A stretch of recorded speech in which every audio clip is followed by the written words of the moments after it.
Okay, shall we begin, Dija? Yeah, sure.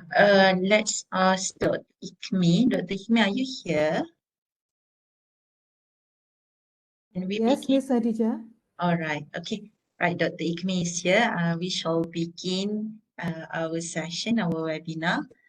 Madam Azlini is our moderator for today. So I'm going to pass the floor to you, Madam Azlini. All right, thank you, Dija. Okay, Assalamualaikum and good day to all. Okay, thank you for joining us today. This event focuses on the presentation skills, especially for students of ELC010 and ELC030 of Yakin Pahanjang Ke. However, this is just a small portion of people who can benefit from what Dr. Ibn has to share. All right. Over the next few hours, we will have an experienced speaker who will share her expertise and insights on the critical presentation skills that are very essential in today's information-driven world. Our speaker for today is Dr. Ikmi Nur Oktavianti, a lecturer of linguistics at the English Education Department, Faculty of Teacher Training and Education, Universitas Ahmad Dahlan. Okay. She graduated from Gajah Mada University for her doctoral degree in humanities, concentration linguistics in 2019. Her research interests are syntax, linguistic typology, and corpus linguistics. Currently, she is the head of the master program of English education at Universitas Ahmad Dahlan. She will be holding this position until 2027. Right. Before we listen to Dr. Ikmi, the organizers would like to conduct the photo session. Mr. Ahmad Iqbal will lead this session. So could I have everyone's cooperation to switch on your cameras? Okay, please stand by for the photo session. Cik Ahmad Iqbal, I pass it to you for a bit. Yes, Bismillahirrahmanirrahim. Assalamualaikum. Thank you very much, Madam Azlini. Okay, everyone. So can you please turn on your webcam, because we are going to take a few photo for this session. All right.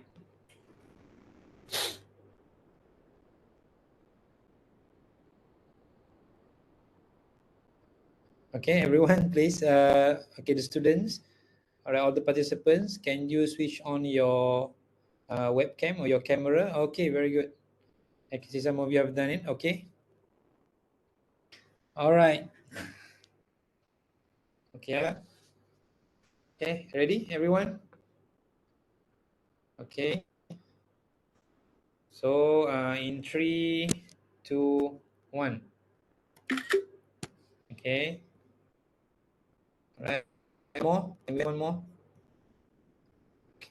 All right. So ready? 3, 2, 1. Okay. Thank you very much. Okay. Back to Madam Azlini. All right, thank you, Cik Ahmad Iqbal. Right, let us now prepare ourselves for the main event. Okay, let's give a warm welcome to Dr. Ikmi Nur Oktavianti. Dr. Ikmi, the floor is yours.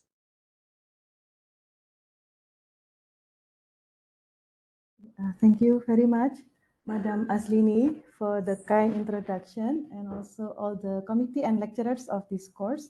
Okay, Bismillahirrahmanirrahim. Assalamualaikum warahmatullahi wabarakatuh. Okay. Good afternoon, everyone. Waalaikumsalam. Yeah, I'm glad to be back here. Last month, I also gave a talk, and it was about writing, and it was fun because I can see all the students participated a lot in the webinar. So I was happy with the webinar. Thank you very much. So today I'm back in this webinar, but in another, let's say skill. The last one was in writing, and this one is in speaking. Yeah? So thank you very much for the students who attend this session. Let me share my screen. Okay. Hopefully you can see it already. It is there. Okay, Alhamdulillah. Yeah, because in the previous webinar, I cannot share my screen. So Alhamdulillah, Miss Hadijah and the team helped me yesterday. Yeah, thank you very much. So yeah, as you can see from the title and also the introduction from Madam Azlini that I would like to present this topic. So it's about mastering e-poster presentation skills. So it's like in the public speaking area. Yeah? We will cover this issue. Let me make it slideshow. Okay. So if I have to divide the content of the presentation, I don't know if I can talk that much. I'm not sure if I can, talk up to an hour and a half, maybe just an hour. So after that, we can have maybe discussion. If I have to divide the content of the presentation, so it will be these three major areas. So of course, we have to talk about the poster or the e-poster itself, because that's what we are going to present. So we have to prepare the e-poster very well. And then of course, the second one is about the presentation itself. And the last one is practice, but practice here is, I think it is quite impossible to do real practice for you to speak or to present your poster here, but it's like we will see some examples of poster presentation, and then we will kind of evaluating the presentation and so on. Okay, so yeah, we can start from the definition first. That's what we should do, because this is actually the main, point here, yeah? So poster, e-poster. So if we have to define what poster is, I believe you have learned this in your classes, but yeah, anyway, I have to review this. So this is the, the definition. So if we have to use the traditional definition, we will go back to the term poster first. So poster is a large piece of paper designed to disseminate information. Usually we use it in a conference or seminar, because our research paper is quite a lot. So we can sum up the information into a poster. So that's quite common in a conference, academic seminar. And the e-poster is actually the same thing, but it's in the online format or in the electronic format, like we can see from the e-letter there, of course, and it's often saved as a PDF file, but that's not always the case. So this is the definition of poster, e-poster, that you have been familiar with. Yeah, we don't have to talk much about this. So let's see some examples of e-poster. Actually, I also teach. I am teaching this kind of subject this semester in my undergraduate program. So I'm a bit familiar with e-poster and poster. Yeah. So this one is one of the examples of the e-poster. Okay, so we can see there, because this is poster, of course, we can see not only text, but also some images. Yeah? And this one is the first example. We can compare it to the second example. This one, yeah, this one is the another e-poster, but you can see, or you can notice the differences. Yeah? In terms of the message being delivered, yeah, or maybe in terms of the layout, yeah, this one is, let's say, more fun, yeah, while this one is more serious, yeah, in terms of the, because we can see the context, yeah, this one is in the university context. We can see some aspect being, displayed here, yeah, the name of the campus, yeah, and of course this is a campus health, so of course it is in academic context, so we can see this one is quite professional or serious, while this one is, we can see, the poster is not as serious as the previous one, yeah, but this is about health, yeah, this is about oral hygiene, yeah. So this is the second example. We can see the next one. Again, this one is another serious poster. So we can see this one is actually a research poster. So because we can see the the abstract here.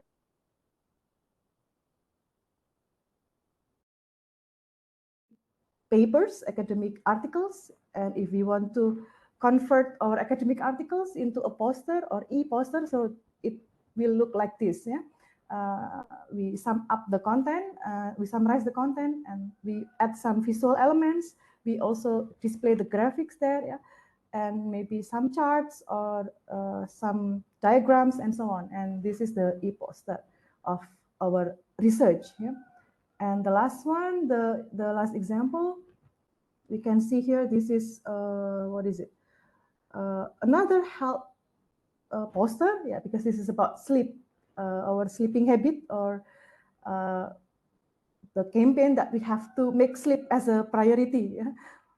And how to do that, yeah? So these are the steps, yeah, because, yeah, we know that by having enough sleep, we will get healthier. Yeah, our life will be much easier. So this is the message that would like to convey, yeah, in the poster. So we have 4 examples of the poster. We can see various ways, yeah, and also the message being delivered. It can be the professional one, like this one, yeah. I mean the academic one, yeah. Research that can be transformed into an e-poster format. And this is very common in academic life. When we want to share or disseminate our research, we make an e-poster so that the audience can understand our research easier. But of course, our presentation also matters. Yeah, we have to present it later very clearly so that the audience can get the point of our research. Yeah. And this one is something that we can maybe find in hospitals, yeah, or maybe in the dentist, yeah, because it's about oral hygiene. Yeah. So we have different posters for different purposes and also contain different messages. Yeah. And this one, this is the e-poster for in the campus context. And this, you can see here, it's about campus health and wellness. Yeah. So how to be healthy, yeah, in the campus life. Yeah. So this is the UCLA Healthy Campus Initiative. Yeah, this is like a movement or a campaign for the academic people in the UCLA. Yeah, we can see the detail about the campus population, the core values of a healthy campus, the process that they can do, and some challenges. Yeah, and the keys to success. Yeah, so this is like an initiative. Yeah, in the campus context. Yeah. So we have seen some examples and some functions or purposes, yeah, of an e-poster. So it's quite rich. So by using this a piece of paper, we can do a lot. Yeah, we can influence others as well. Yeah, but of course the thing that matters is how you design your poster. So we have seen the various design as well. Yeah, this one is serious. Yeah, on professional. Yeah, this one is also serious. Yeah, this one is fun. Yeah, this one is also fun. Yes, because maybe we can also consider the audience. Yeah, the audience that we are trying to reach. Because this one is in academic context, the audience will be academicians, academic people, researchers. So we can see it's quite serious, professional, yeah, and not fun. Well, this one is to what is it? It tries to reach more general people. So yeah, the design is something that we can all accept. Yeah, this one is also aesthetically pleasing. Yeah, so this one, the audience or the target of this poster, what is it? Is actually more general. Yeah. Okay. So we can actually summarize, yeah, that the what is it? The function of e-posters of posters. They have many purposes, yeah, because they are like a tool, yeah. So we can use it for many objectives, many purposes, yeah, and they are designed to be both eye-catching and informative. So that's the key, yeah. That's the key, because if the e-poster or the poster is not eye-catching and not informative, so we don't need to do that, yeah. We need to transform a research article into an e-poster. So it means that we need to make it informative in a piece of paper, instead of just having the article, research article, consisting of, let's say, 15 or 20 pages, right? And then that, because we have to make it informative, yeah, in only one piece of paper, and we have to make it eye-catching as well, so the reader or the audience will be attracted to read our e-poster or poster, yeah. And we can see that they are frequently used in advertising context, yeah, for promoting films, musics, events, and so on, yeah. They are also used by protesters and other groups that are trying to communicate their messages. Yeah? So this is something that we commonly do in using poster or e-poster. And I believe you have learned this in your classes as well, because this webinar is like to support what you have learned in your classes. So I won't discuss this a lot, but yeah, of course, we cannot skip this part if we want to talk about a poster or an e-poster. So we have to talk about the components or parts of the poster or e-poster. So of course we have the key features.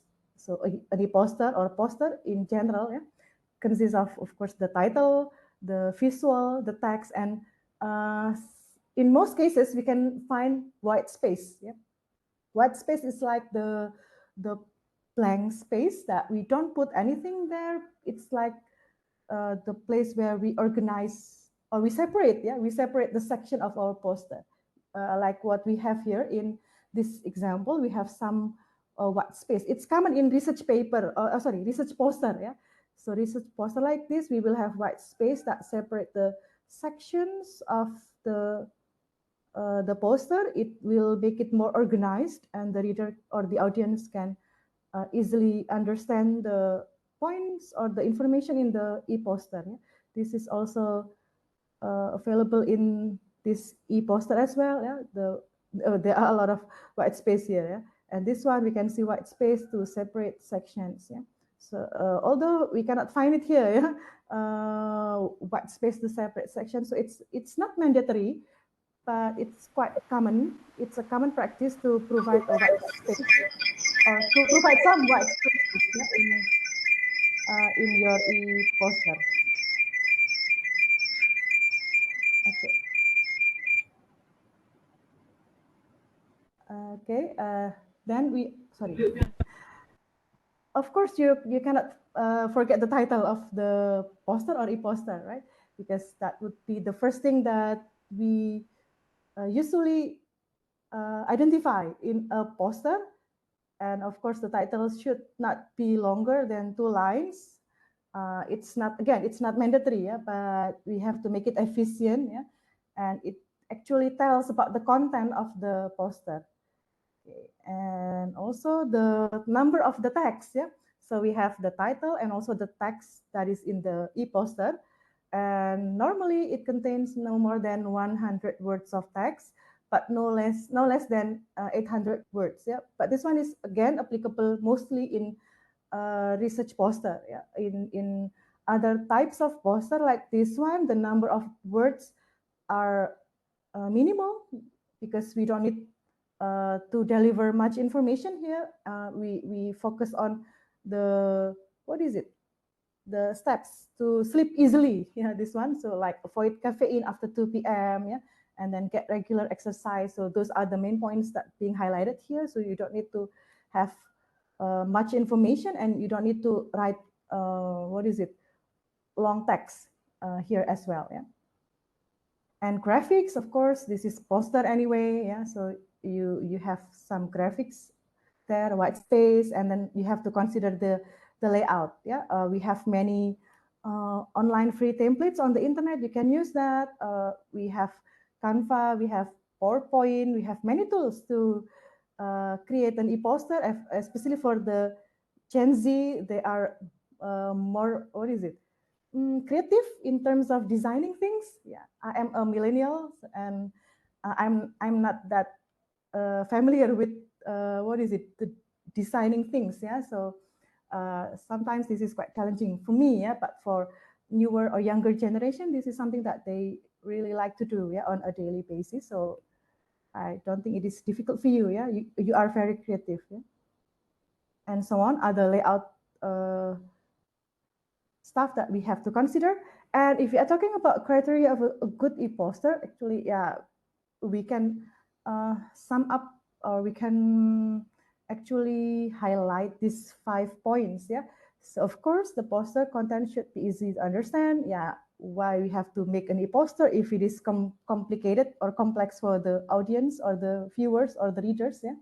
So we have to make it easy for them to understand, and we have to use appealing layout and typography, and we have to use well organized and well constructed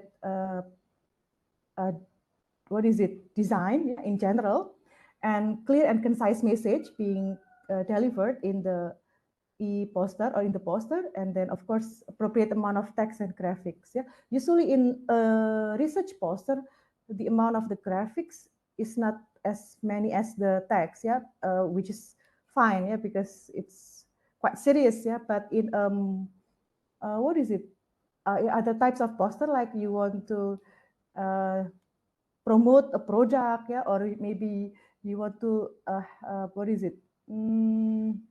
introduce an initiative, a campaign, then yeah, we can have the balance proportion, yeah, between the text and the graphics. And also some suggestions, which is, I believe you are familiar with as well. Yeah, so in creating the e-poster, less is more. Don't be too much. Yeah, and you have to be clear and concise with the poster design and content. Because if you have everything in your e-poster, then it will be confusing, right, for the audience to see actually what is being delivered here, what is being highlighted here, what is the main point in this poster, what is the information. So that's quite confusing, and you have to use the fonts that are large enough to read at a distance. Yeah? The type of the font and also the size. Yes, we have to consider that aspect as well.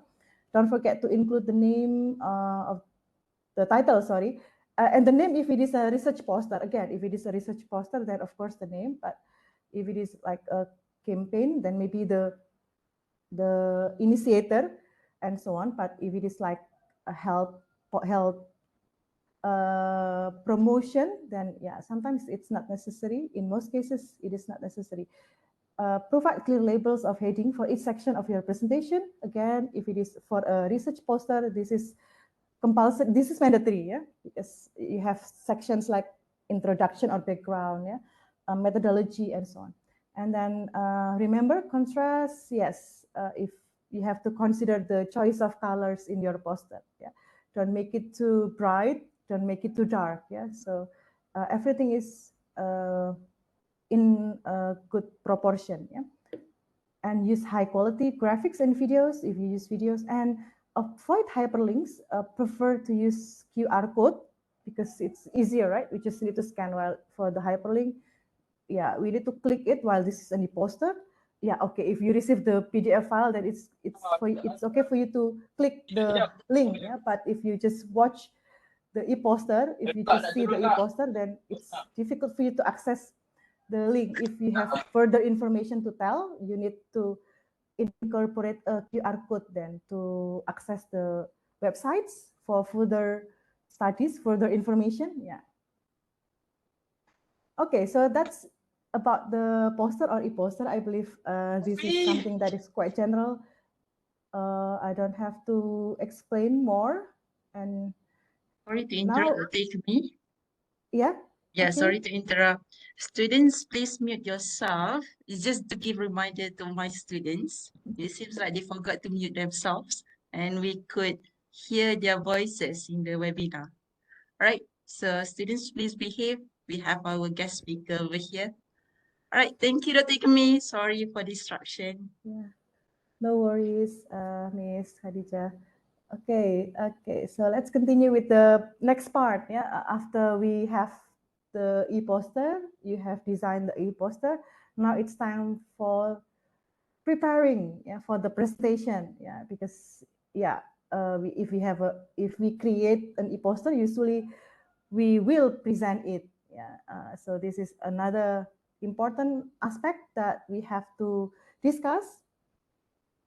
Okay, so we have to make this kind of list for things to prepare and skills to master, but it's actually like tips and tricks. Yeah, of course we have to prepare the e-poster, and we have discussed the e-poster in the previous section. Now we will move to the rest of the items here. We will talk about the presentation structure. We have to be familiar with the presentation structure, but this is something that is quite common. Yeah, we start our presentation with introduction, and then we talk about the content of the poster, and then we close the presentation, which is applicable for almost any context of public speaking in terms of the structure. And then the next one is tips in presentation, what you should do, what you should prepare for having a great presentation, and some technical tips. And of course, we have to talk about self-confidence. And these are coming from an introverted person like me. Yeah? So if you are also an introverted person, so maybe these tips might work or can work for you as well. Yeah. Okay. Now, let's start with the outline of the presentation. So, of course, like what I have mentioned, yeah, if we are talking about a presentation, then yeah, we have the components, yeah, we have the elements, structure, yeah, like we start from the introduction first, yeah, we have we greet anyway, yeah, we greet the audience, yeah, and then we open the presentation, we introduce ourselves, introduce the purpose of the presentation, yeah. So that's what we commonly have in an introduction in public speaking, yeah, and this is quite common in any areas of public speaking. So the structure is quite general, yeah. And after that, you have to, of course, tell or talk about the content of your poster, yeah, because that's what you are going to do in your presentation anyway, yeah. So you have to start talking about your e-poster or poster. Of course, it means that you have to master what you are making or you are creating. Yeah, if it is about what is it, health issues, then you have to master the issue. Yeah, or you have to understand the issue well. Yeah, so that when you present the content, you look convincing. Yeah, for the audience. Yeah, and of course, the last one is closing or closing statement. Yeah, because it's like to signal that you have done your presentation. Yeah, so you can use this part as well. So these are some examples of the introduction expressions or the utterances that you can use in the introduction introduction part. Yeah, I mean, which is something that you probably have done a lot, yeah, in academic context, because you present a lot, yeah, in your classes. Yeah, you are students. Yeah, you present in front of your friends, yeah, quite frequently, yeah, because of the requirement of the courses. So I don't think this is something new for you. Yeah, this is something that you have been familiar with as well. So we have the greeting, yeah, and then you can introduce yourself as well, and you thank the audience. That is optional, but that's a warm way to start your presentation. Yeah, and you have the transitions, yeah, to move to your main point of the presentation that is talking about your e-poster. So as you can see on the screen, yes, that's one of the alternatives that you can use if you want to start talking about the what is it, the e-poster. Yeah, these are only a few of them. Yeah, of course you can explore more.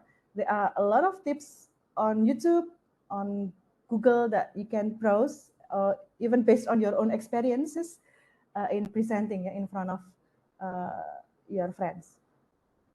And yeah, these are some closing statements that you can also use when you want to end your presentations. Yeah, so you can signal that you are almost at the end of the presentation by summarizing what you have presented. Yeah. Okay. And also don't forget to thank the audience. Yeah. So we have some expressions here as the example, and also what is it? This one is the expressions for thanking the audience. Yeah, that you can also use in your presentations. Okay, so I'm going to show you some examples of presentation. These are not the best one, but these are the examples that I can find on the internet. So I will share my, hopefully it works. I can share YouTube videos.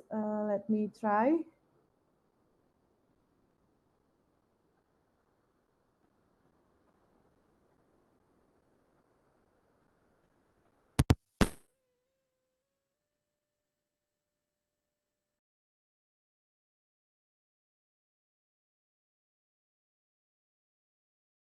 For stopping by my poster. My name is Korak Chakraborty. I'm a junior year here at...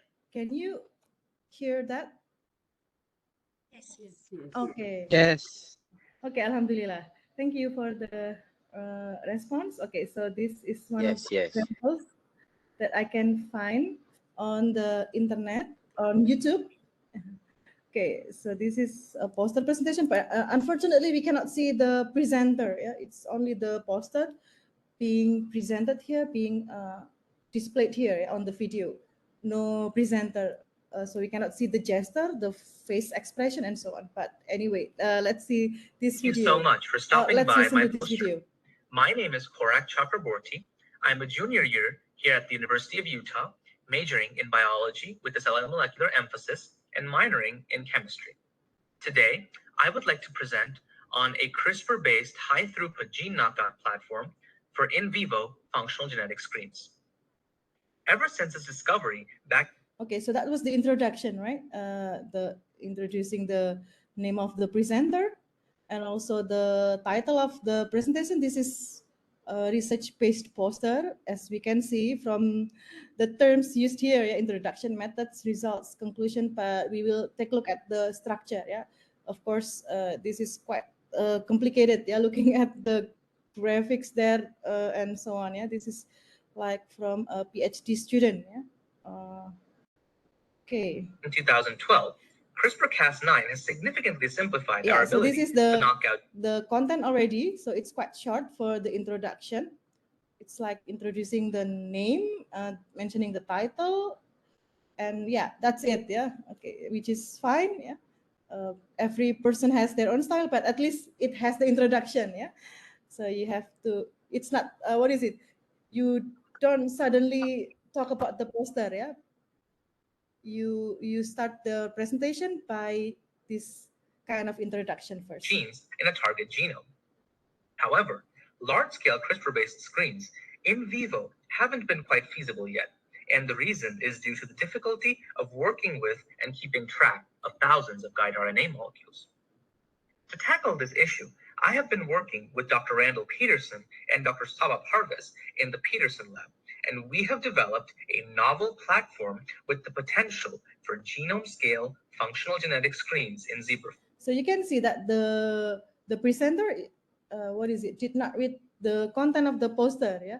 So you can prepare your own transcript for the presentation, because if you just read the content of the poster, so it's not going to be interesting, right? We can already see it, or we can already read it by ourselves. Yeah. So you have to provide a more comprehensive background of your presentation by what is it? Talking a lot. I mean, it's not only reading the poster or the e-poster, yeah, like what we have here, especially because this is a research poster. So, yeah, it's not enough to only read this one, right? By listening or by listening to the presentation, we can get the clearer understanding of the research, or maybe the information that would like to be delivered from the poster. Okay. Our platform combines droplet microfluidics, and so on. We will not listen to this complicated, most of our complex injections were presentation. successful Yeah, this is with one from droplet injected per embryo. pharmacology. So yeah, it's a bit We also see about difficult. 8% of And yeah, it's a lot. So we can see. So to conclude, we were able to successfully. Yeah. So that's the signal. What is it to close this presentation? Yeah. To conclude. So before we close, we can summarize what we have presented. To conclude, we were able to successfully demonstrate proof of concept of our novel platform in zebrafish using the TYR, TNNT2A, and CHRD genes. Future directions of this project include performing the proof of concept using a greater number of target genes, testing the stability of the DNA barcodes at longer time points, and ultimately scaling it up to perform a whole genome scale functional genetic screen in zebrafish. Thank you very much. Okay, so summary, because it's actually part of the conclusion here as well, yeah. And thanking the audience, but it's quite short, yeah. So yeah, so we can see the structure is quite general, yeah. We have the introduction, then we have the main points being delivered, that is the poster itself, and then the conclusion, the closing statements, yeah. Okay, so this is the first example. Now we will move to see another example. Okay, I'm actually switching to the next slide. I hope it is also visible. Sorry, I have to skip. Of the in-group colorism scale.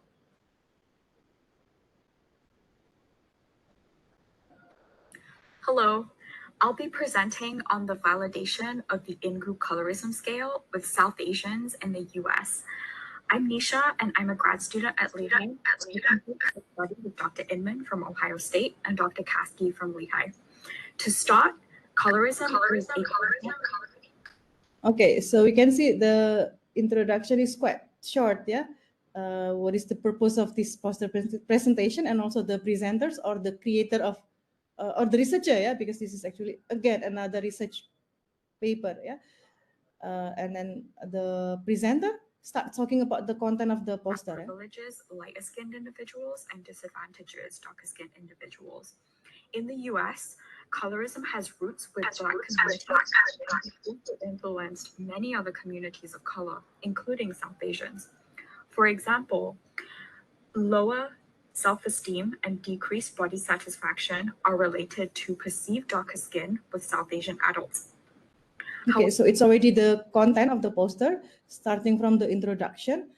And you can see again, the presenter is not only reading the content of the e-poster, yeah. So we have to also,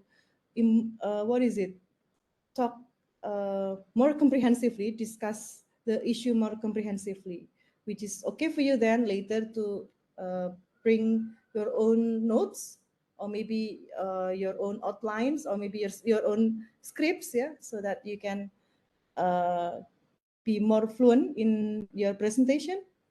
Okay, let's skip to the conclusion or closing statement. This, I recruited 250 authors.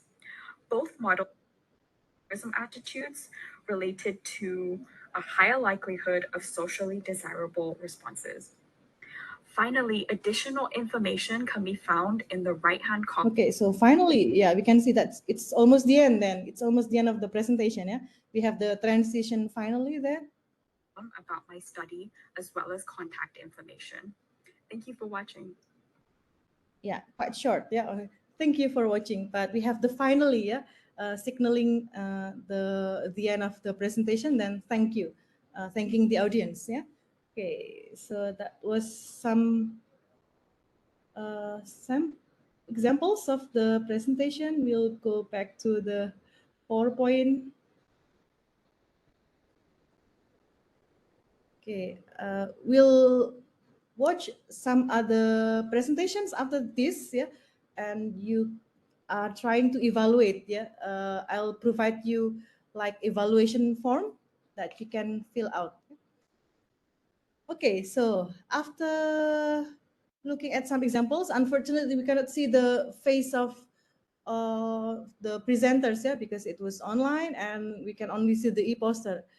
But actually, if we have to perform this, there are some tips, yeah, that you can follow or you can use, and that those tips might work for you, yeah, in terms of presentation. And this is quite general, actually, not only in presenting e-poster, but in any kind of presentations and in public speaking context, yeah.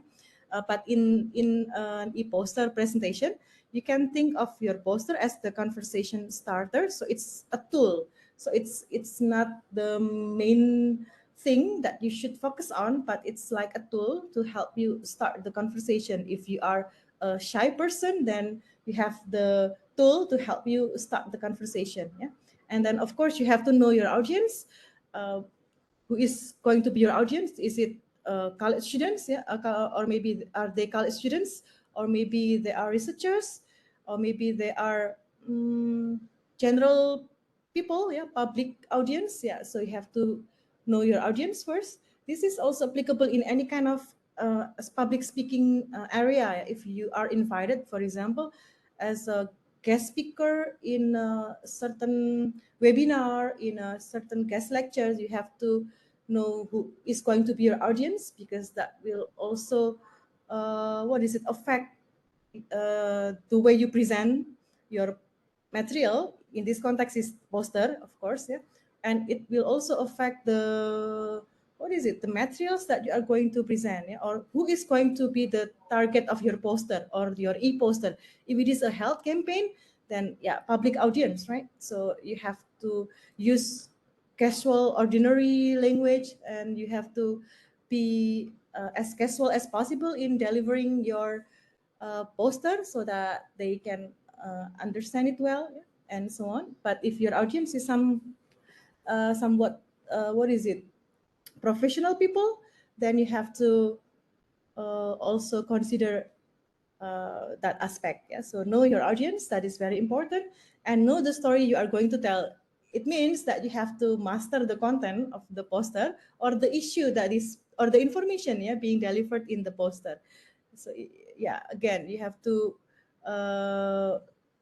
study that, yeah, because if you do not master the content of your e-poster, then of course you cannot explain it well, yeah. So this is another important thing that you have to consider in the presentation of an e-poster.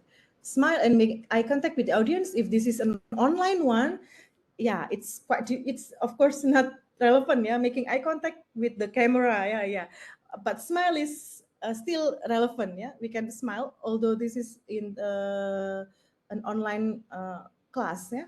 And be yourself, let your genuine personality show, yeah, through your presentation and interaction with the audience. Yes, just be yourself. We cannot fake ourselves in the presentation. If we are an introverted person, that's okay, yeah.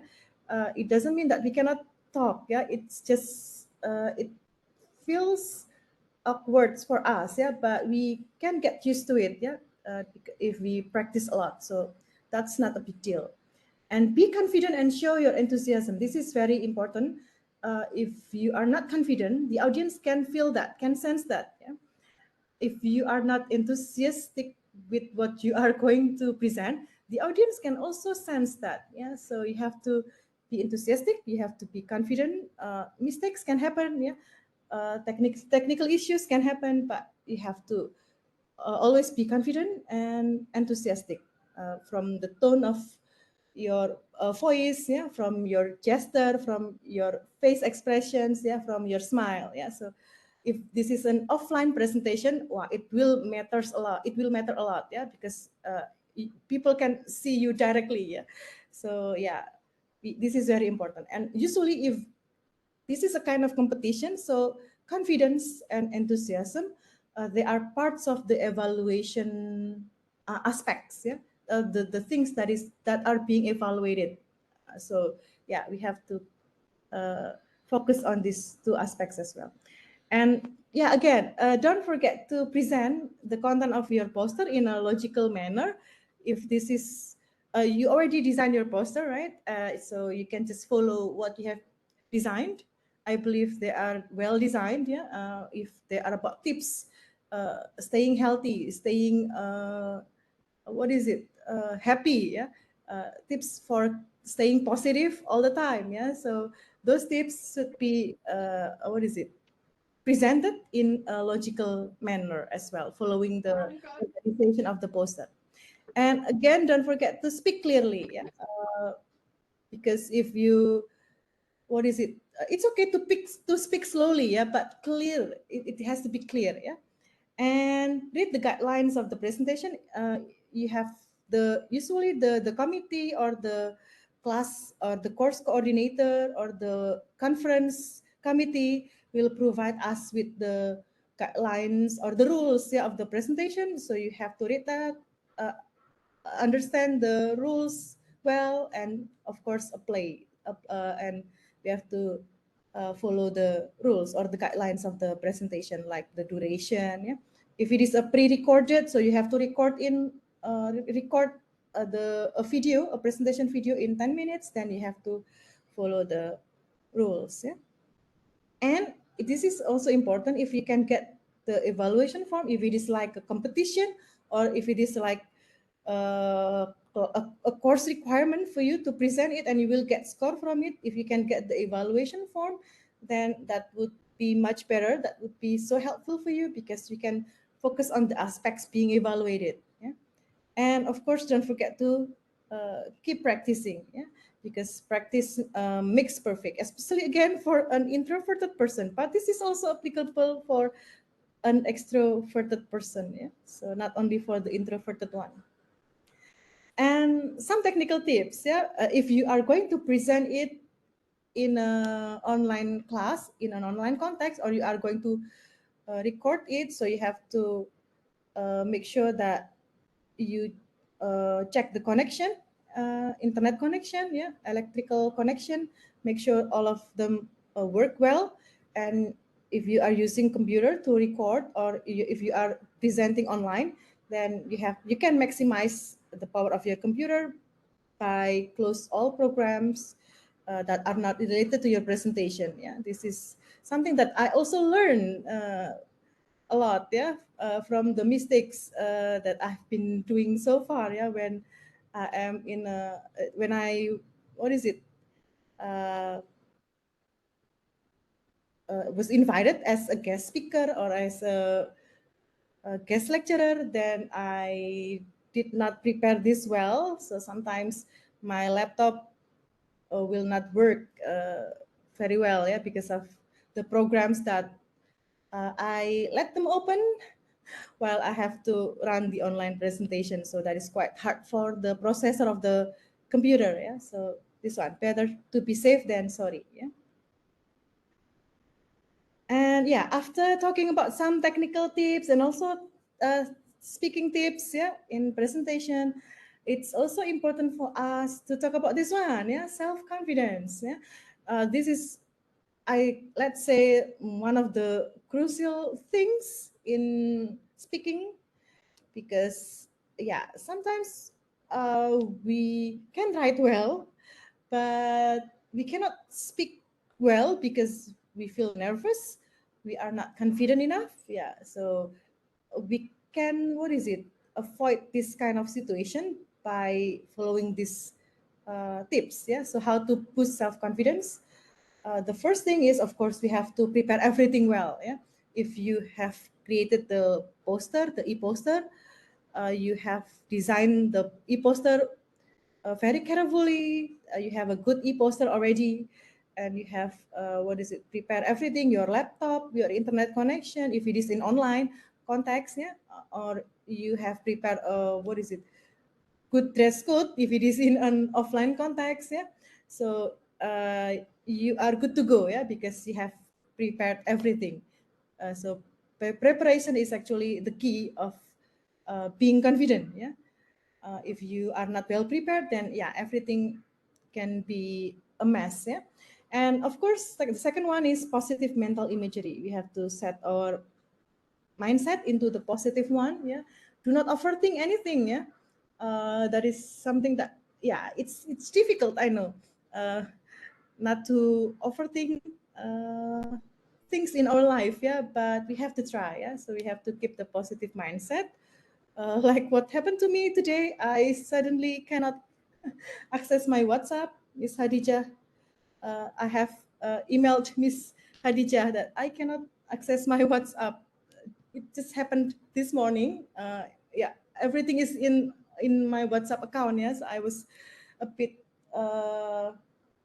shocked because everything is there, the work files and so on. Yeah, but yeah, I have to keep the positive mindset. Yeah, actually, positive mindset is for every aspects of our life. Yeah. Okay, so it's also for preparing presentation. Yeah, do not overthink. Just think about good things that might happen. Yeah, although we have to be well prepared. Yeah, so we are well prepared, but we have this positive mindset. So these two combination will works wonder for everyone. Yeah. Then the next one is managing your nerves. Yeah, yeah, we cannot what is it, deny this. Sometimes we feel nervous. That's normal. It's okay. You can what is it, you cannot just, I mean, it's almost impossible for us to just remove what is it, this kind of emotion or this kind of feeling, but we can manage it. Yeah, so we can manage our nerves, maybe by doing regular exercise if you like to do it anyway on a daily basis, or before your presentation in the morning. Yeah, or just enjoy some slow music in the morning to keep your mind in peace. Yeah, so we can manage it. We cannot what is it, we cannot just remove it from our life, but we can manage it. We can transform it into something else. Yeah, by doing positive activities, or by doing slow peaceful activities. Yeah, and pausing, this one is in your presentation. Yeah, if the three previous tips should be considered before doing your presentation, now we will talk about things that you can do in your presentation to boost your self-confidence. So the first one is pausing.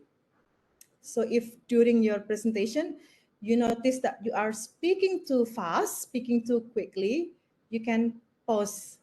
Yeah, so this is something that we can do. Yeah, in our presentation we can pause, and then we can breathe, and we can start talking again, start presenting again if we are speaking too fast. Yeah, speak slowly. Yeah, so use high intonation and emphasis on some parts. This is also something that I uh, still learn, because I usually speak so fast in my classrooms.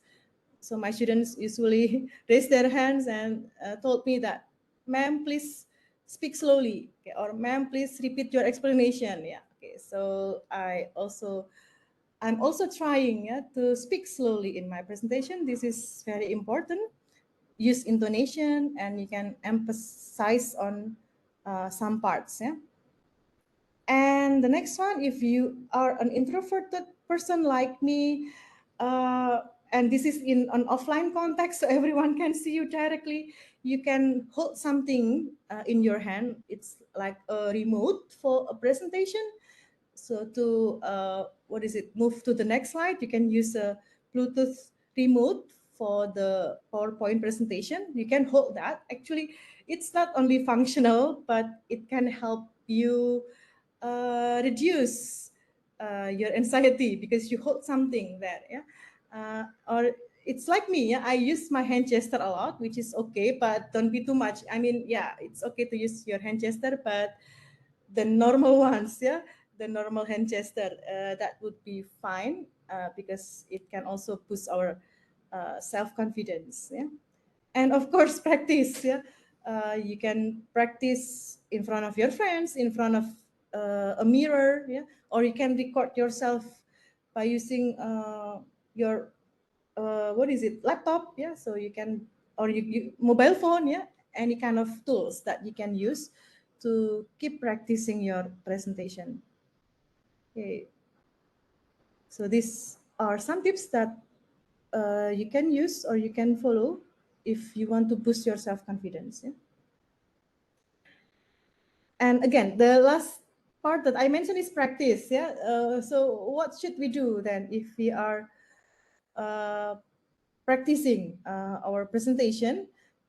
The first thing that you should keep in mind is that if you are presenting or if you are practicing your presentation, you cannot just read the presentation. Yeah, you have to also practice everything, including the transitions. Yeah, and maybe you use because this is in e-poster, so you will show some parts of the e-poster. Then that's fine. Yeah, but you have to practice everything. Yeah, starting from the introduction until the closing, yeah, or the conclusion part or the closing part of your presentation, including the transition. Yeah, so that is very important.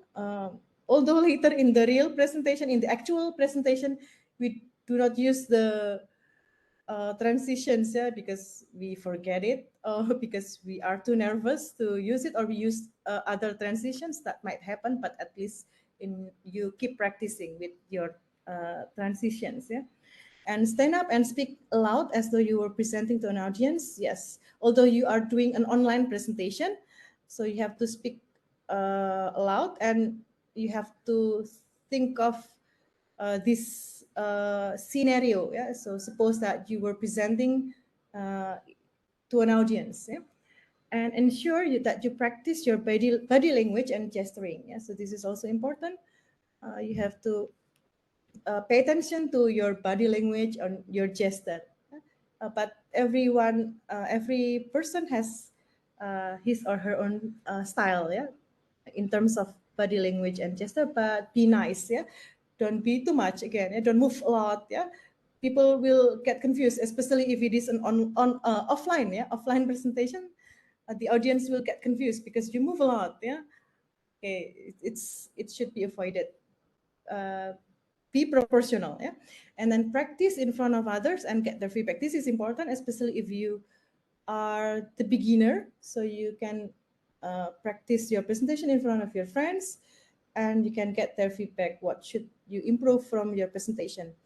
And the next one, the last one, is you can film yourself presenting and watch it back. If you don't have anyone to watch your presentation, then you can just record yourself and you can watch it back and see what is missing, what should be improved from your presentation. Yeah? And if it is a pre-recorded presentation, yeah, of course you have to see the guideline, yeah, about the duration or the length of the recording. You have to follow the rule, and the size, the type of the file that you will be recording. And then please record in a quiet place and in a quiet time. Yeah, so you won't have some background noises in your recording. Yeah? So this is very important. And pay attention to the lighting of your room if you also record yourself. Yeah, not only the poster or reposter. And again, practice before you record, especially if you are again a beginner. You have to keep practicing. This is for a pre-recorded presentation. So I have some scenarios here, yeah, for offline presentation, online presentation, or pre-recorded presentation, because we have various ways of presentations nowadays. Yeah, in due to the advancement of technology, we can also have this pre-recorded presentation. This is quite common in academic conference too. Yeah, so we do not attend the conference offline, we do it online, but the presentation itself is pre-recorded just in case your internet connection is not stable or poor enough, so the presentation can still be done. Yeah, so we have to record it, record the presentation. Okay, so this one is the second section about the presentation. I believe after this we have the question and answer session, yeah, as mentioned by Ms. Hadija. But now we will, talk about this kind of thing. So this is, okay, so if you are going to present your e-poster for a course requirement, so usually we have this evaluation form or scoring form or something like that. And these are some of them that I can find on the internet. Your university or course requirement might have their own version, but usually they are quite similar, yeah, in terms of the aspects being observed or evaluated. So here they are, two of the examples of poster evaluation form. You can already tell, yeah, that it's not only about the presentation that is being evaluated, but also the poster, yeah, because this is poster presentation, yeah. So the poster also matters, and the second one is the presentation itself, yeah. So these are the evaluation forms that we can also use, yeah. It means that if you can get this kind of information, it will be easier for you then to present your poster because you know what you should focus on, yeah. Okay, and yeah, there are some other evaluation forms on the internet that you can find by yourself. Maybe you want to practice your presentation, then you can rate your presentation. You record your presentation, then you can rate your own presentation. Then you can see what should be improved. Yeah, what is worst part of your presentation. You can see from this evaluation form. Yeah? You can see this for self-evaluation as well. Yeah. Okay, now we will watch some presentation, and then I will ask you to evaluate the presentation. Yeah. So let me stop sharing. Can I share some links on the chat box? I think I can do that. Okay. This is the evaluation form. I will share it in the chat box. And we will watch the video.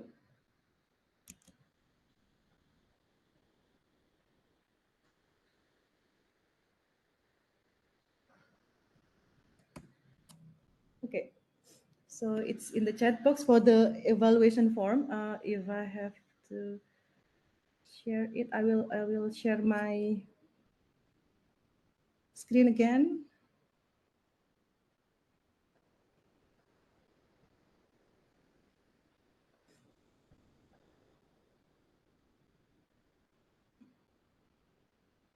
Okay, so this is the evaluation form that you have to fill out while you are watching the presentation. Yeah, so we will watch three presentations, yeah, presenting their e-posters, and you have to evaluate each presenter. Yeah, so now we will start from presenter one.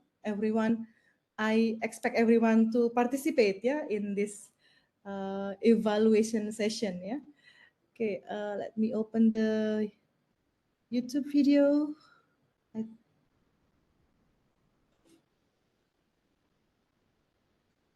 Hello everyone, my name is Christopher M. Okay, so this is the first video.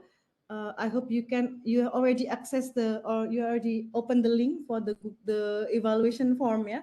And this one is the first presentation or presenter one that we will evaluate. We have two sections of two parts of evaluation. The first one is the poster, and the second one is, of course, the presentation. Yeah. Okay, let's start from presenter one. Hello everyone, my name is Christopher M. Emisa.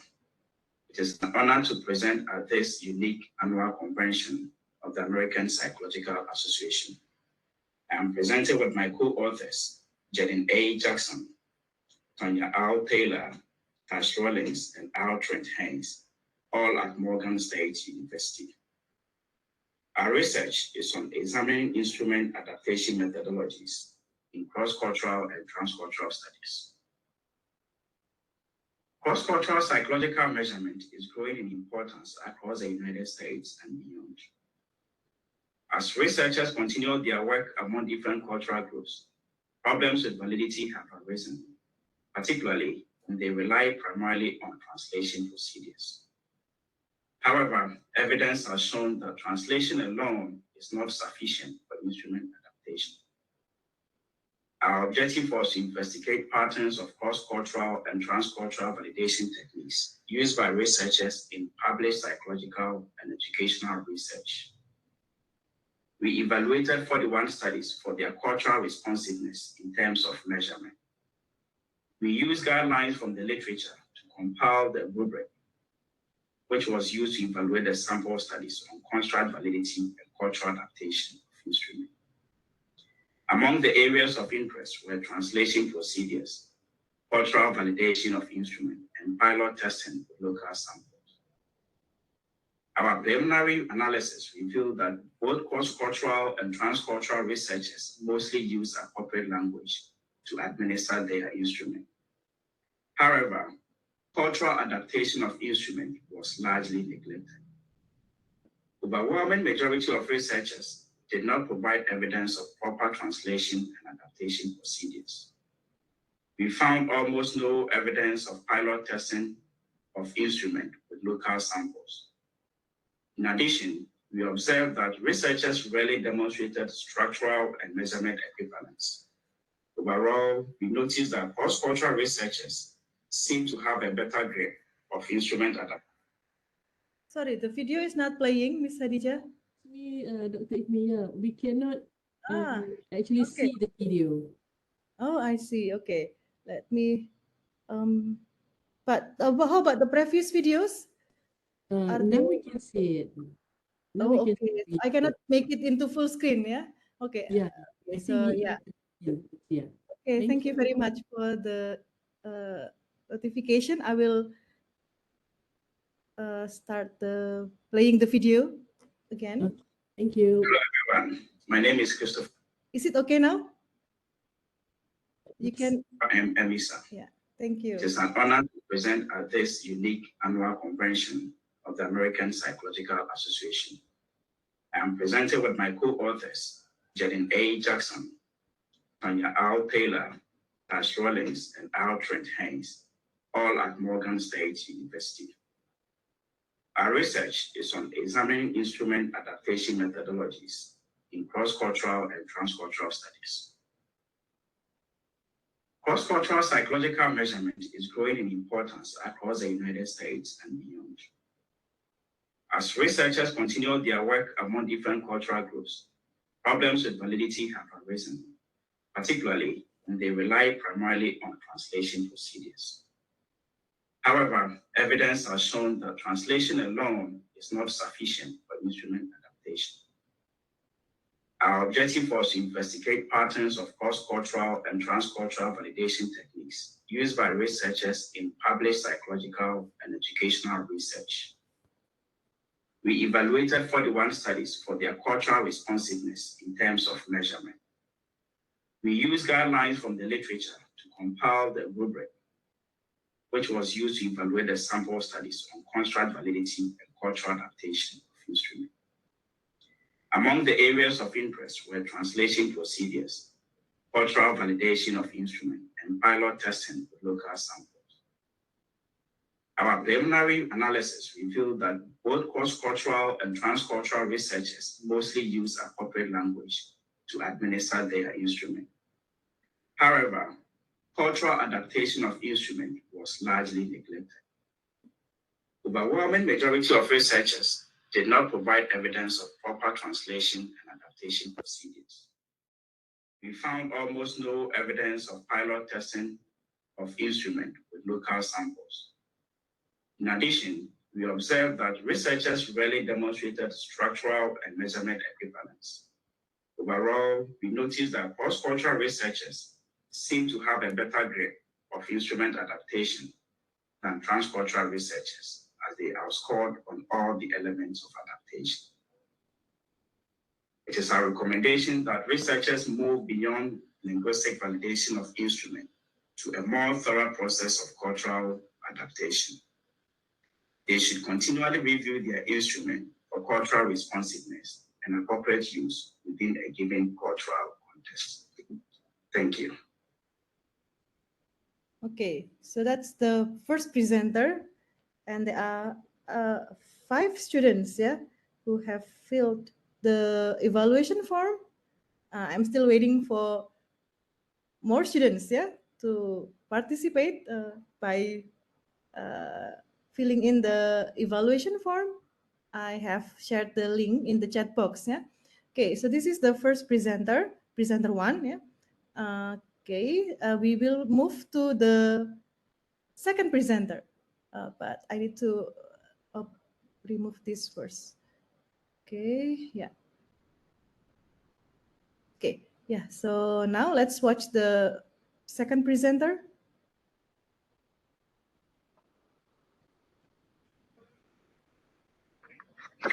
Hello, my name is Karen Janikowski, and in this study, I investigated parent-teacher informant discrepancies.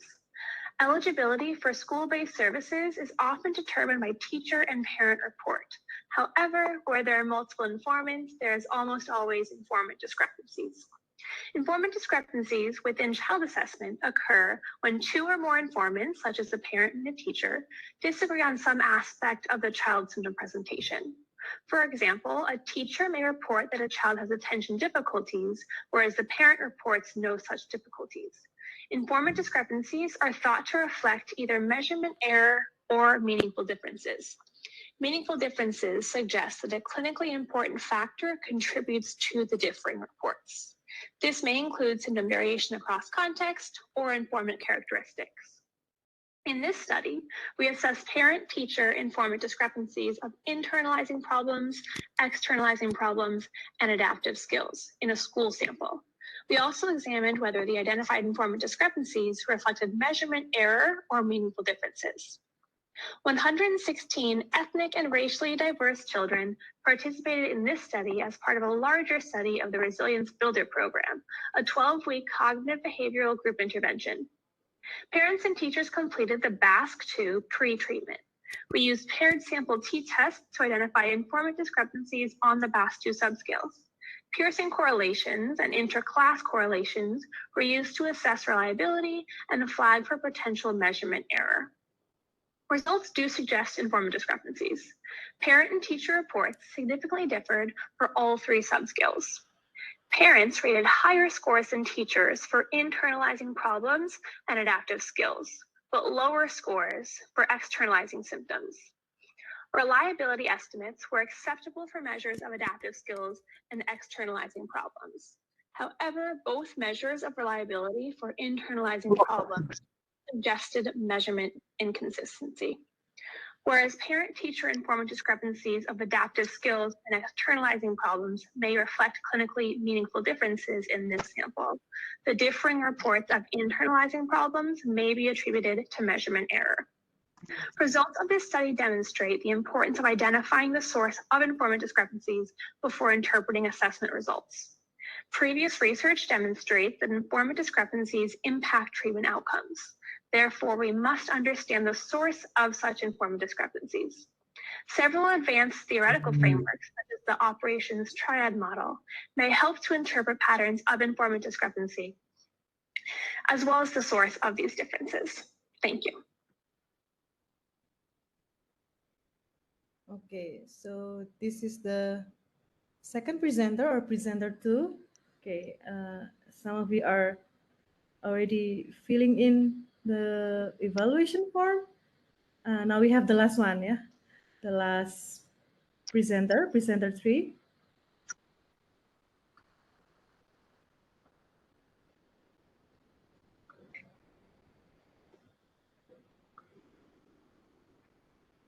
Hello, everyone. My name is Brianna Hart, and I'm from Loma Linda University. I am presenting this poster with the help of my co-authors, Bianca Tolan, Dr. Nicole Gatto, and Dr. Grace Fleet. Our presentation is titled The Effect of BMI, Sex, and Age on Working Memory Performance in Healthy Older Adults. Previous research has found that abdominal adiposity is associated with impairment in cognitive functioning. Specifically, it has been linked with impairments in attention, cognitive flexibility, and memory. However, the effect of obesity on cognition is not static. An obesity paradox suggests that higher body mass index can have a deleterious effect on cognition in adolescents and young or middle-aged adults, but a protective effect on cognition among older adults. Due to heterogeneity in the literature regarding this obesity paradox, the current study aims to examine the effect of age, sex, and body mass index on working memory performance in a sample of healthy older adults. Adults aged 60 years and older were recruited from the Adventist Health Study 2 Cognitive and Neuroimaging Substudy at Loma Linda University. The 2-hour neurocognitive battery included 2 assessments of working memory, specifically waist digit span and the Cogstate computerized brief battery. Height and weight were also measured at the time of assessment. The participants were divided into two groups, a low BMI group, which was composed of adults with a BMI of less than 25, and a high BMI group, those with a BMI of 25 or greater. Results of independent sample t-tests indicated that the high BMI group had significantly higher scores than the low BMI group on digit span backwards and cog state 2 back. Additionally, results stratified by sex indicated significant differences between BMI groups on digit span backward and cog state 2 back for males, but not for females. When the sample was stratified by age, no significant differences between the groups were found. Consistent with the obesity hypothesis, we found that older adults with BMI in the overweight and obese range demonstrated better performance than those with low BMI on some aspects of working memory. Prior research has shown that BMI may become a protective factor on cognition in adults aged 80 years and older. However, our results suggest that a protective effect of higher BMI on working memory may begin as early as 60 years of age. Additionally, the relationship between BMI and working memory was only found in men and not in women, which differs from prior research. Therefore, more research is needed to examine this relationship. Thank you. Okay, so that's the end of all of the presentations. Okay, so yeah, all of them are PhD students. Yeah, we can see from the complex poster that they are presenting. They are presenting a research poster. Yeah, but we can see the structures of the presentation are quite similar. Yeah, we have the introduction, and then we have the content of the e-poster, that is their research, and we have the closing part, and it's quite short. Yeah, for the closing part for almost all of the presenters. Okay, and also you have what is it? Yeah, we have 65 responses. Yeah, for this. For this. What is it? Evaluation form. Thank you very much for your participation. So we can see the various scoring. Yeah. Although not all of you have what is it filled in the, maybe you are still doing it now. Yeah, so we can see here the what is it, I should see the Excel one. Yeah, I should share the Excel one that's in different let me share the Windows.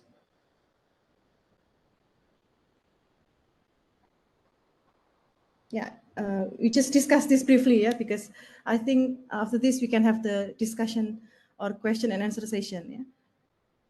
Okay, this one, yeah. Okay, so this is what we have so far.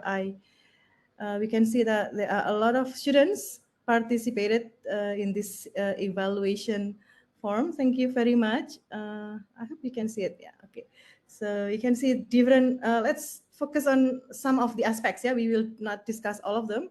The first one is about the poster aesthetic. Yeah, is the poster aesthetically pleasing to the viewer? We can see various answers. Yeah, actually, all of those three posters that we have been watching, they are all research posters, right? So the proportion between the graphs and the text are not balanced enough, yeah, because they have to dominantly show the content of the research. Yeah, so some visual elements are just additional elements. Yeah, but we get the feedback here, or we get the responses or the evaluation for scoring from the students, and we have various answers. Yeah, so yeah, it can be quite subjective. Yeah. Okay, so we can see some of you say 5 for the first presenter. Yeah, or even 2 or even 1. So it's quite unique. Yeah, because it's for the same presenter, but we can see the range of the score. Yeah, is quite significant. Yeah. And then about the presentation itself, maybe let's focus on the confidence. Yeah, and enthusiasm. Yeah, this is again an important thing if you are going to present.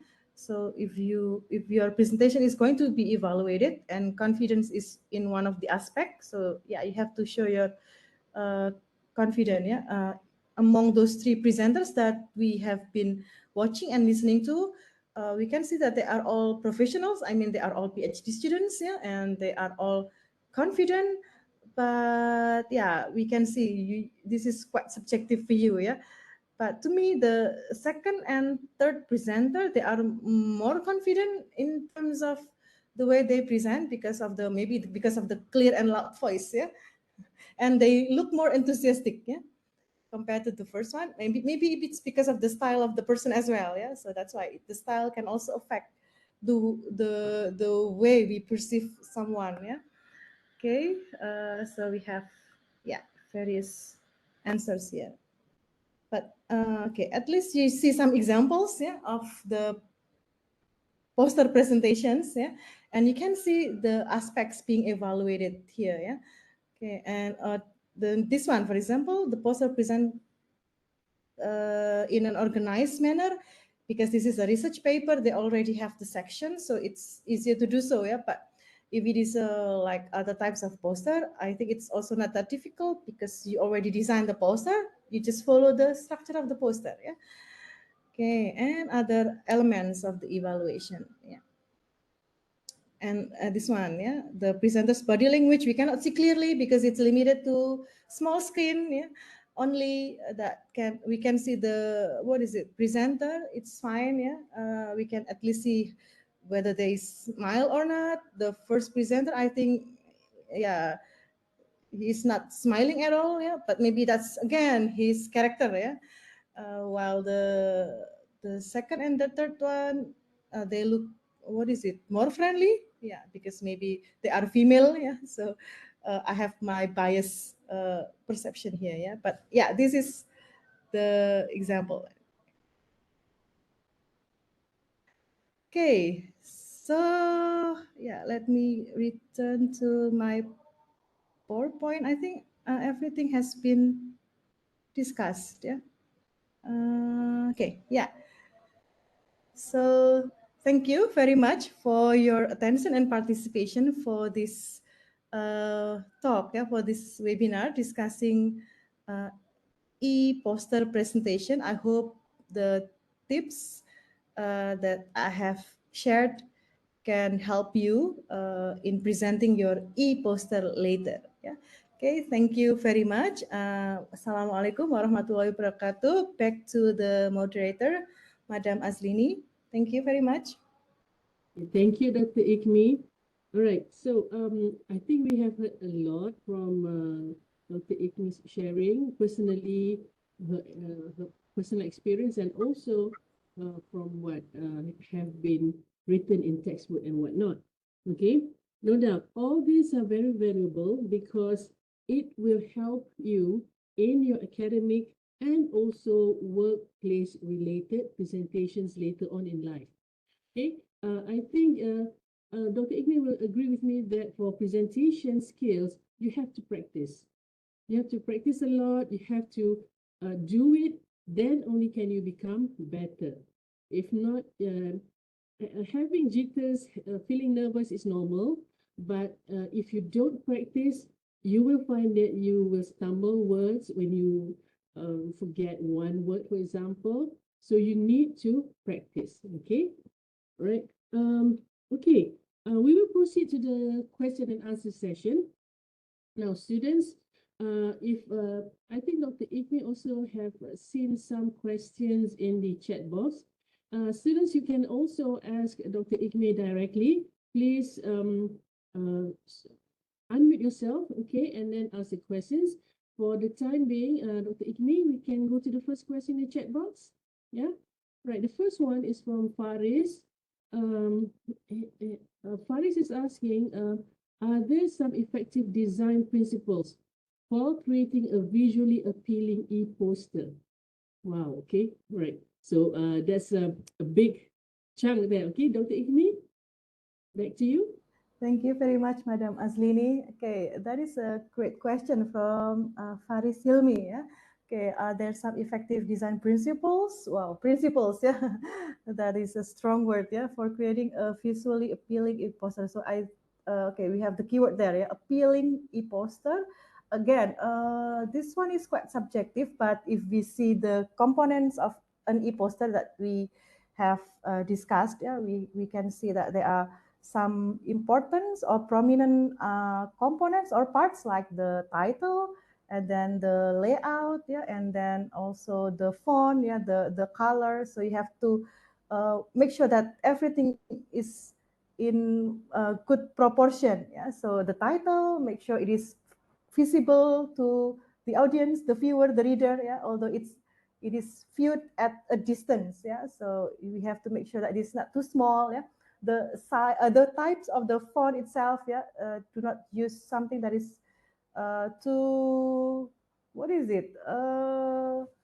What is the best word to describe this? Yeah, yeah, you have to make sure that the font that you use is the proper one. Yeah, but I know, I do realize that again, younger generations now are more creative. Yeah, so you have a good sense in terms of designing things like what I have mentioned, yeah, previously. So yeah, there are some the I cannot say principles, yeah, maybe some tips, yeah, for designing a visually appealing e-poster, yeah. So you have to, well, what is it? Position yourself as the viewer of the poster, yeah. So when you design, then you look at the poster that you have designed. You can have a kind of reflection. You can reflect on what on the poster that you have designed. Yeah? Is this the poster that you want to see or you would like to see, or is this poster aesthetically pleasing for you? So you can also do this kind of self-reflection. Yeah. If it is not, then what is missing there, or what should be improved or revised? Yeah. Maybe in terms of the layout, it's too much, or maybe too many graphics or visual elements, or maybe the words are too, what is it? The number of the words are too minimal, so you can also explain more the information in the poster. Yeah, so you can do a kind of self-reflection. I think that's the best way in terms of designing things. When you look at your poster, do you want to see it, or do you enjoy looking at your poster? Do you find your poster pleasing to see, and so on? Yeah, so that's, I think, the one of the most important things in designing the poster. But if we are talking about principles, yeah, I don't think that's my competence to answer this question. Yeah, we can ask the designers, yeah, for this kind of question. What I would like to say is about the tips or things to consider, yeah, when we are designing an e-poster. Okay, because I am also head of a department, and one of my job tasks is like checking what my staff is designing, because we have like a social media, right, for our department, and we have to post something in the social media on a daily basis, like maybe the poster of an event, or maybe yeah, something like what is it, national holiday announcement and so on, yeah, in our on our social media. So I usually check the posters designed by our staff. Yeah, so I'm also familiar with poster checking. I have to make sure that the poster is aesthetically pleasing, yeah, in terms of the font choice, size, the color, the layout.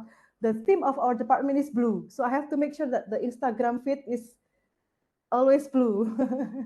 So yeah, that's another thing that we can also consider. Yeah, so if you are creating a poster for social media, then yeah, you have to make sure that the social media will be aesthetically pleasing, not only in one single poster that you are creating, but overall, yeah, the overall social media contents that you are designing. So that's based on my personal experience, yeah, because I am also dealing with post also, although I am not designing, yeah, but I am checking the posters from my staff. Yeah, thank you. I hope it answers your question,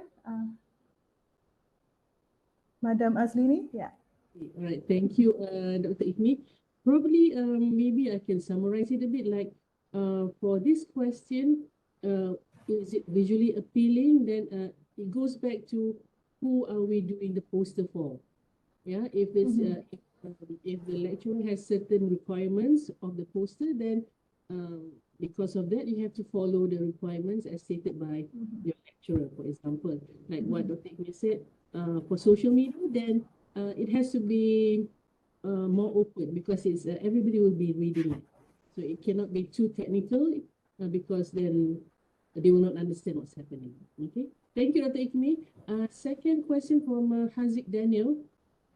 Doctor, which is the best for preparing posters or for presentations? Is it Canva, PowerPoint, or any other application for presentation? Because as we know nowadays, there's so many applications. So which one will be the best for preparing poster or presentation? Okay. Okay, thank you, Madam Azlini. Okay, this one is a nice question as well from Hazik Daniel. Yeah, which one is the best app or platform, yeah, for preparing or designing posters? You have two options there, Canva or PowerPoint. I think the best app is, of course, the app that you are more familiar with. Yeah, so you can you can maximize. Yeah, you can use the app very well. If you are more familiar with Canva, then yeah, that should do. Yeah, so you can use Canva for your design purposes. Although some people are still convenient in using PowerPoint, so it means that PowerPoint is their best tool to create or to design the e-poster or the poster. Yeah, so it's not about the which one is newer, yeah, but which one is you are more familiar with in terms of using the features, so you can maximize the use of the what is it, the platform or the app to create your or to design your e-poster. It means you can have a good e-poster there as the product because you are familiar with the tool. Yeah, so it's okay if you still use PowerPoint, although it's more traditional. Yeah, as long as you are familiar with it, then you can make use of the tool quite well. Yeah, but if you are more familiar with Canva, then go on, you can use Canva, yeah, and or other apps as well. Yeah, okay, not it is not limited to these two apps only. Yeah. Okay, so that's my answer. I hope it answers your question, Hazik Daniel. Thank you, Madam Azlini. Thank you, Dr. Ikmi. I think it's very clear what Dr. Ikmi is saying. Which app is the app that you are good in or you're better in, then use that so that you can make maximum impact using your skill in that app. Yeah, all right. Okay, next one, Dr. Ikmi from Paris. Sorry, Syed Akil. From Syed Akil is asking, Dr. Ikmi, I want to ask, are there any simple tips how to deliver the presentation and not have to frequently refer to the notes? Maybe this is when they are delivering. Okay, thank you very much, Madam Azlini. Okay, Syed Akil, yeah. Okay, this is a good question. So, because usually when we present something, we tend to bring notes, yeah, to help us present well. That is fine, but of course you cannot take a look at the notes all the time, right? You cannot see the notes all the time. That would be not nice for the audience. Yeah, so there are some tips. Yes, but of course you have to keep practicing. The first one, yeah, you have to if it is possible for you, you can memorize. Yeah, so that's what I usually did back then when I was in college. I usually memorize some important parts of my presentation. Then after that, I can use transitions and stuff. They are more flexible, right? But the main information, I have to memorize the main information. So that's one thing that I usually did, yeah, back then when I was in college, memorizing, and then keep practicing, of course. Yeah, one time is not enough, so you have to again, yeah, you have to practice it twice, yeah, 3 times, 4 times, yeah, and so on until you feel ready for the presentation. Yeah, so the notes, again, do not stick with the note. Yeah, it's just for what is it, emergency case. Yeah, and in most cases I didn't even see the notes. Yeah, although I have prepared some small paper in my hand, just what is it, because I want to hold something. Yeah, but in most cases, based on my personal experience, I didn't even see the note at all. Yeah, because I have practiced and I have memorized some important parts of the presentation. So, and also because we have the e-poster already, the poster is the tool to help you, yeah. So we can see we can present everything in a logical manner based on the structure of our e-poster. Okay, so I think that's the answer to this question. I hope it helps and it answers the question. Syed Akil, thank you, Madam Azlini. Right, that was from Syed Akil. So, students, if you're going to present, you need to practice. Right, Dr. Ikmi? Yeah. Okay, next question. This is from Faris Helmi again. Doctor, how to handle unexpected questions during a presentation to maintain confidence? Wow, yeah. So you want to be able to answer the question and still look good. Dr. Ikmi? Okay, so this is also an unexpected question, Madam Azlini.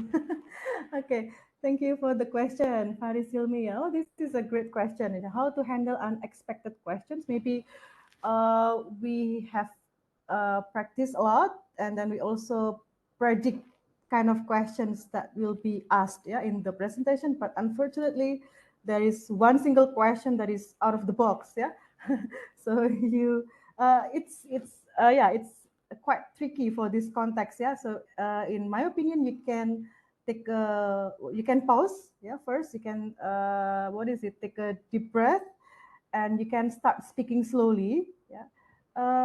I believe if you are already mastering the content of your presentation, then it's not that difficult for you. Maybe you are just not expecting this question, but if you already master the content of your poster, the content of the issue you are presenting in your poster, then that would be not that difficult, yeah. It is unexpected, yeah. So you can pause, and then you can take a deep breath, and then you can start answering slowly, yeah. But of course, the key is, it means that you have to master the content, right? It's impossible to present things that we don't master, yeah, because at the end we have the question and answer session. Then of course we are going to be confused, yeah, if we are not mastering the information, the issue, the content, the points being presented, yeah.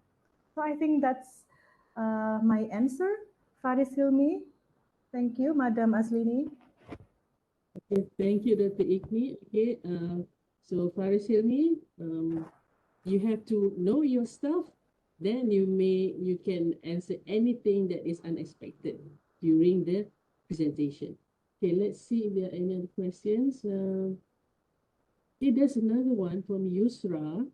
Doctor, can an idiom be used as a title in a poster? Okay, this is a nice question. Yes, of course, why not? Yeah, you can use idiom as a title in a poster, but usually it is written in, put in, quotation mark, for example, or it's typed in italic. I think it's quite common to see idiom used, but not as a single title. Yeah, it should be accompanied by something else. Yeah, before or after the idiom. So I think it's quite common, but it's not as a single title. Maybe if you can give the example, then we can discuss the title as well. Yeah, but it's quite common, I think, to see idiom being used as a title. But again, it cannot be a single title. It cannot stand alone. Yeah, we have to write something before or after the idiom as a title in a poster. That's based on my limited experience. Yeah, maybe Madam Azlin or the lecturers of the course can also give you insights about this. Yeah. Okay. Thank you, Madam Azlini. Thank you, Dr. Ikmi. Okay, I think that I hope that can help Yusra a bit. I think like I agree with what Dr. Ikmi said. You cannot really use it as a title unless it's like in italic or in quotation marks, because it's an idiom. Yeah. Okay, Dr. Ikmi, there's another question. Nurdiana Liana. Doctor, may I ask, is it to do a really simple poster, like we just write down the main points, classified it as, put it as 1, 2, 3, listing out the main points, Then we explain it more detail in our presentation. Is that workable? Okay, thank you, Madam Aslini. Okay, Nurdania Liana, yeah. So is it okay to do a really simple poster, like we just write down the main points, yeah, 1, 2, 3, okay, and that's it, right? The main the more complete information will be delivered in the presentation, yeah. Okay, so this is quite challenging, yeah. Like what I have mentioned in the design of the e-poster, everything should be in a good proportion, yeah. And also it's actually you can reflect on the purpose of the e-poster itself, yeah. So what is actually the purpose of designing or creating the poster, Nurdania, yeah? What is the message that you are going to convey? If those simple designs, yeah, that simple design can already meet the requirement or the purpose of your poster or the message, it can already tell the message of your poster, then yeah, that would be fine, yeah. Although again, you have to make everything in a good proportion, then yeah, you have to add some visual elements in your poster, not only the points, like one is maybe about a certain tip, yeah, and then two, but you have to add some visuals there, here and there in your poster, yes. I think that should do, but again, you have to reflect on the purpose of designing or creating the poster. What is actually the function of this poster? What is the message being delivered? Yeah, if by using those simple points they are not enough to convey the message, then you have to use more. Yeah. So again, it's actually it depends, yeah, on the purpose, yeah, or the function of the poster itself. Yeah. I think that's the answer from me. I hope it answers your question, Nurdania. Okay, back to you, Madam Aslini. Thank you. Okay, thank you, Dr. Ikmi. So it goes back to what is it that you want to tell the audience, right? Okay, another question from Habibah Maisara. Doctor, for the content, can we put a question instead of a statement? For example, how can we use less social media instead of ways to use less social media? So I think this is like titling the poster. Okay, thank you very much for the question, Habibah. Okay, I think it depends on the target audience of this poster and also the context. So if it is in academic context, yeah, we usually construct our title in a more standardized way, yeah. But if it is in a more general context, so I think it's more flexible, yeah. It's more flexible if it is about the campaign for teenagers, yeah, to use less social media. So I think it's not a big deal for you. You can use this question, yeah, instead of a statement to attract the readers, right, or the audience, right? Because if we read the title, it is in the form of questions. Sometimes it is more attractive, yeah, instead of just using noun phrase, yeah, or statements, yeah, or declarative sentences, for example. Yeah, of course, we do not use sentence as a title, yeah, but yeah, it is more attractive if we construct the title in as a question, yeah. So it's okay. I think it's possible to do as long as, again, it's for a more general audience, yeah, and a general purpose, not in academic context. In academic context, I think that is not common. Yeah, yeah. I think, yeah, that's my answer for this question, Madam Aslini. I hope it answers Habibah's question. Yeah. Okay, inshallah. Because I think like what Dr. Ikmi said, depends on the audience. If the audience are lecturers or professionals, then it has to be done in a certain way. If you are talking to, like, presenting to school children, yeah, young teenagers, then maybe you can use that titling. Okay, thank you, Dr. Ikmi. Okay, next question from Abi. Doctor, may I ask, can we use some informal phrase to appear more friendly? I think maybe during delivering. Okay. Okay, during the presentation, yeah, the delivery of the e-poster. Okay, yeah. Again, it depends on the context, yeah, if you are in a formal professional context, then yeah, it is, I think, not the best way to present your poster, yeah. If the audience is researchers, academicians, yeah, professionals, yeah, we can use the formal expressions, formal phrases. Yeah. Although in some cases we can use that, but maybe as a joke, but of course it's not in the whole presentation, yeah. So we have to avoid that in the formal context, yeah. But if it is like for teenagers, like you are doing a school visit or school counseling, then the audience is teenagers, yeah, school children, like what Madam Aslini has mentioned. So I think we can also use some informal phrases just to get close to the audience, and also to appear more friendly. And then by doing so, we can, we can expect that the audience will be attracted to our presentation, yeah. Okay. Yeah, I think that's my answer, Madam Aslini. I hope it answers this question. Thank you, Dr. Ikmi. And I think we have a last question here from the chat box from Ms. Fikria. Doctor, is it possible during the presentation, after we explain to the audience about a certain topic, and then we ask them back what has been presented? It's like you're being the lecturer now, checking on the students. Yeah. Okay, that is a nice question, yeah, from Ms. Fikria. So you are testing the audience, yeah, whether they are listening to you or not. Okay, this is nice to do if you are a lecturer, yeah.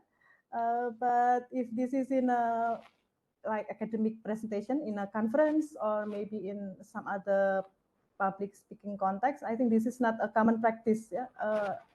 At least I never see this kind of thing being done by the presenter, yeah. After they present, then they have the question answer session, then the presenter ask the audience, yeah, about the content of the presentation. But this is normal in lecture, yeah, in for the lecturers to check, yeah, whether the students are on the same page, yeah, with the lecturer. I don't think so. I don't think this is common, yeah. It is possible, but this is not common, yeah, based on my experience, yeah. Okay, I think that is the answer from me, Madam Aslini. Okay, thank you, Dr. Ikmi. Probably because maybe their lecturers have done that to them to double check whether they are paying attention or not. So they're asking whether it's okay to do it when you're presenting in an audience. But I guess like what Dr. Ikmi said, professionally, we should avoid that. But then if we are, giving a talk with students or with a group of young teenagers, youngsters, especially small children, then we need to have so that we can engage them. If not, young children, they lose focus. Yeah. So we have to do that. So it depends on the audience, but for academic, like what Dr. Ikmi said, academic purposes, we should try to avoid doing that. Okay. All right. Thank you so much, Dr. Ikmi. And also thank you so much to all the students who have posted the question. Are there any students who would like to directly ask Dr. Ikmi? No. Anybody? No. Okay, that was quick. Okay, thank you, Dr. Ikmi, for your responses to the question. Thank you very much.